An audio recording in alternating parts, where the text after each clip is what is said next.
Hi guys, and welcome to Travelers Bazaar. My name is Quinn Russell. I'm an architectural journalist based here in Dubai. I did a 10-day travel experience through Japan. I went to Osaka, Kyoto, and Tokyo. I love highlighting luxury real estate content, lifestyle, and travel. My background is in architectural design, and so just highlighting the best in experience through the lens of a designer is what I do.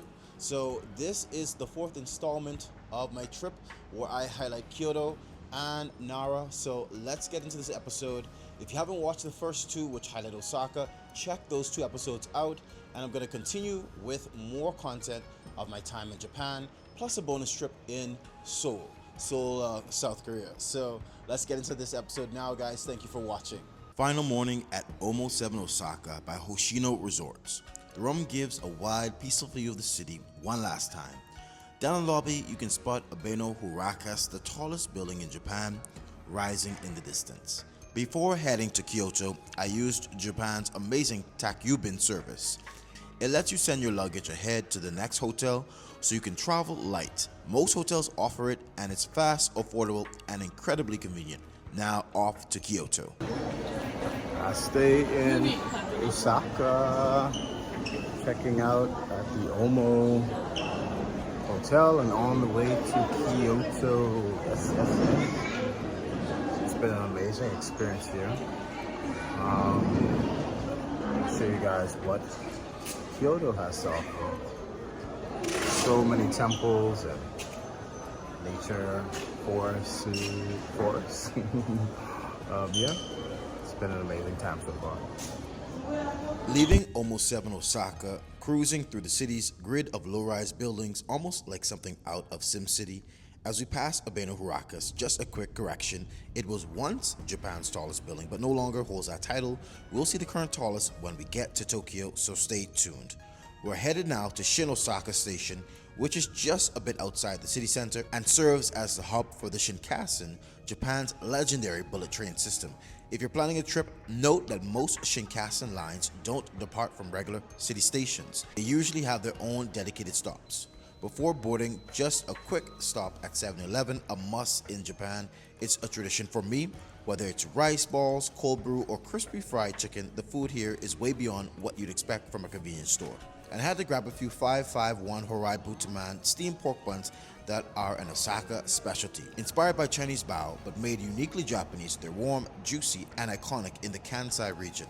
Now onto the Shinkansen, sleek, futuristic, and incredibly efficient. The Shinkansen debuted in 1964, just in time for the Tokyo Olympics, reaching speeds the world had never seen. Today, it still feels like the future. The ride from Osaka to Kyoto, just about 15 minutes. Honestly, you barely have time to settle in. And with that, we arrive in Kyoto, ready to explore temples, gardens, and history. Let's go. We're now at Fushimi Inari Taisha, one of the most iconic and sacred sites in Kyoto and in all of Japan. This Shinto shrine was established as early as the year 711 during the Nara period and is dedicated to Inari, the deity of rice, agriculture, and prosperity. Over time, it also became the patron of business and merchants, which explains the thousands of bright orange torii gates that wind through this hillside. Their donations, each inscribed with the name of an individual or company seeking blessings and good fortune. The shrine sits at the base of Mount Inari, and from here, trails climb through the forest, lined with nearly 10,000 torii gates. Architecturally, the repetition is stunning. Each gate creates a tunnel of rhythm and light. The vivid vermilion color is traditional in Shinto design, believed to ward off evil and purify the soul. If you're planning a trip, know that Kyoto is home to thousands of temples and shrines. Fushimi Inari is among the most visited. Tour groups tend to arrive mid-morning to early afternoon, so for a quieter experience, go early or late in the day. That said, the beauty of this place is how it transforms the higher you go. The crowds thin out, the air becomes quieter, and the forest seems to take over. Along the way, you'll find stone fox statues known as kitsune, who are messengers of Inari. Some clutch keys, a symbol of abundance, and at small offshoot shrines, locals stop to pray, light incense, and leave handwritten emma plaques, hoping their wishes reach the gods. From a design perspective, it's deeply immersive. The constant movement under these repeating forms, mixed with the sound of footsteps, the wind through cedar trees, and the distant hum of the city, it becomes almost meditative. There are multiple paths through the mountain. Some loop back quickly, others continue for hours. If you're planning to reach the summit, be ready for a workout. The full loop is over 4 kilometers with steep stairways and switchbacks. But you don't have to go all the way up to feel the spirit of this place. It reveals itself gradually. Fushimi Inari is more than a photo op, it's a place of ritual, history, and quiet connection between humans and nature, architecture, and belief. Fushimi Inari is really easy to get to. It's just a quick train ride from Kyoto Station on the JR Nara line, and the shrine entrance is literally steps from the Inari station. So it's one of the most accessible major sites in the city. As you climb, you'll notice small cafes and refreshment stands tucked into the hillside. They're humble and charming. Some serve matcha soft serve, cold water, or simple snacks. I even saw a couple of tiny coffee shops along the way. There are also viewpoints scattered throughout the trails where the forest opens up and you can look out across southern Kyoto. What I love most about this experience is that you can take it at your own pace. It can be a short, scenic stroll, a spiritual pilgrimage, or even a full-on workout. But whatever path you take, you'll find something meaningful in the quiet repetition of these gates and the energy of the mountain. Next stop, Nara. Just a short train ride from Kyoto, less than an hour, and you're transported to something completely different. As soon as you arrive, it's peaceful, charming, and slightly surreal. Nara Park is home to hundreds of free-roaming deer, and they're just casually walking alongside people, bowing for snacks, and blending into everyday life. This isn't just novelty though, it's deeply cultural. In Shinto belief, deer are considered messengers of the gods, so they've been protected in this area for centuries. You'll even find vendors selling shika senbai, or deer crackers, that you can hand feed them. They're polite, but a little bold, so be ready. The park itself is vast and over 1,200 acres with temples, shrines, ponds, and open green spaces all scattered throughout. You can take your time walking through shaded paths and tree-lined lanes, and then seemingly out of nowhere, a massive historic structure will appear in the distance. Nara was once the ancient capital of Japan, even before Kyoto, so it holds incredible cultural and spiritual weight. Many of Japan's earliest Buddhist temples were established here, and that blend of nature, wildlife, and sacred architecture is what makes it so special. Even just walking through the park feels like a scene from a folktale.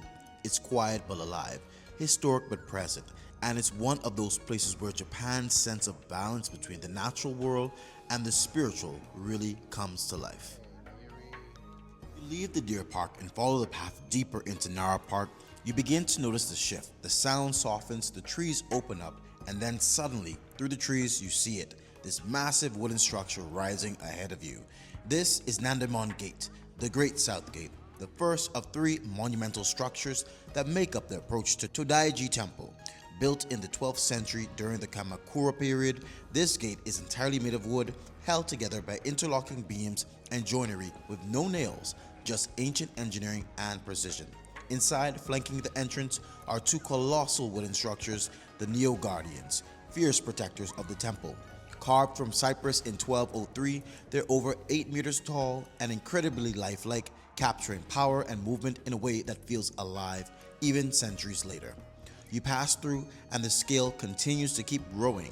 The second building you come across feels more like a transition space, framing the view of what's to come. And then after walking across a wide gravel courtyard, the forest parts again, and there it is, the Great Buddha Hall, or Daibutsudan. It's breathtaking. The proportions are so immense it feels like something out of a myth, or maybe a scene from the Fire Nation in Avatar, with that dramatic roofline and monumental symmetry.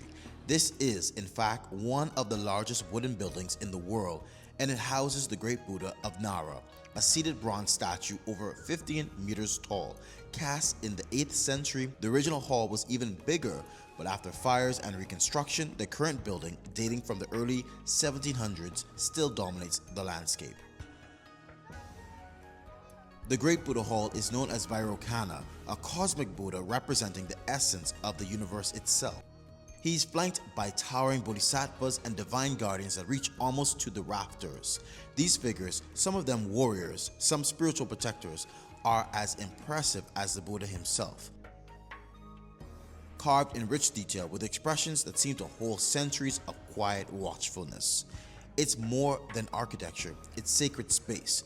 You're surrounded by incense, soft echoing footsteps, and the hum of people from around the world all standing together in awe. And despite the crowds, the site is so vast and open that it never feels crowded. The complex breathes. The grounds are beautifully maintained with trees, ponds, and quiet paths weaving between these massive structures. What's powerful is that even without knowing all the names or historical timelines, you feel the weight of it, the design, the scale, the spirit. This isn't just a tourist trap. It's one of the most significant Buddhist sites in Japan, and once you see it in person, it's impossible not to feel that. As I walk around the Great Buddha Hall, every detail continues to reveal something new. The scale, the craftsmanship, even the way the wooden beams frame the light. It's architectural poetry. Originally completed in 752 AD, this was part of an imperial project to unify the country under Buddhism.